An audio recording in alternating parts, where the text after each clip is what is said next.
So it's settled. This is basically the next day. Took for a drive. It's not bad actually.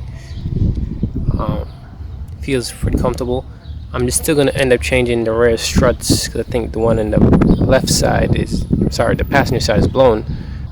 So this is the side I think something is going on. So I'm gonna double check it because they told me that this side was rubbing before we did the drop.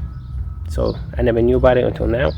So now I'm just gonna double check it to see what's going on. But I think the strut on this side is blown.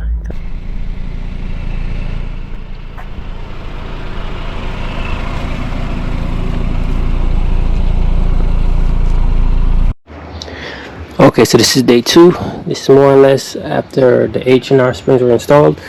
I'm having an issue with this side. So what I'm gonna do is I'm gonna change a few things. I'll change the strut on this side, the strut mount, and see if I can fix whatever this is. See if we can have a little positive camber inside. So I'm gonna also double check the ball joints. As you can see, this is very low compared to this side,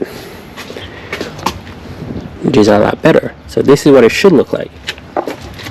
And this one, it has a little bit of camber, but it's not as bad compared to this side.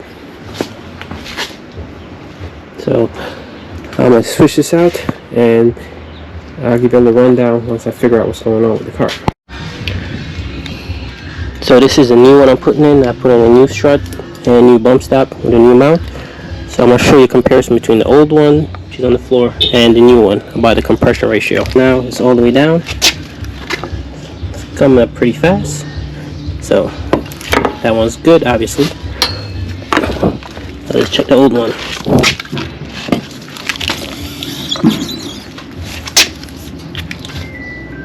So he's barely moving, so that one's obviously bad. So here's a quick install. These new struts, bump stops, and mounts on this side, same as the others. I don't see anything out of place at all. Everything looks like it's in order, so I don't see nothing look like it's rubbing. Okay, so this side is done. All the rears are finished. Now this looks like the correct drop. Now I'm gonna take it for a drive and hopefully that fixed all the issue. So this is the noise I'm trying to fix.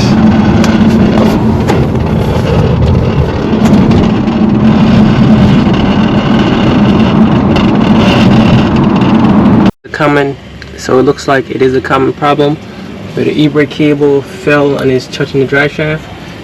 So now I'm gonna figure out how to zip tie this bad boy on.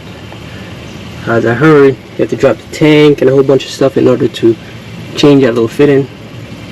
But yeah, zip tie this up and that should take care of the problem, according to what I've been seeing online. So wish me luck.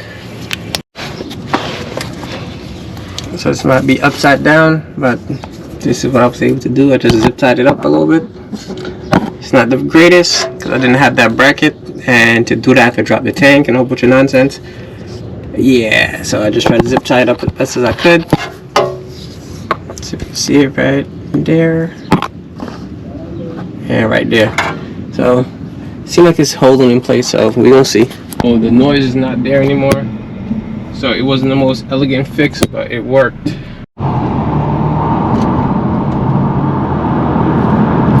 so the noise is gone. No longer screeching, so that's good.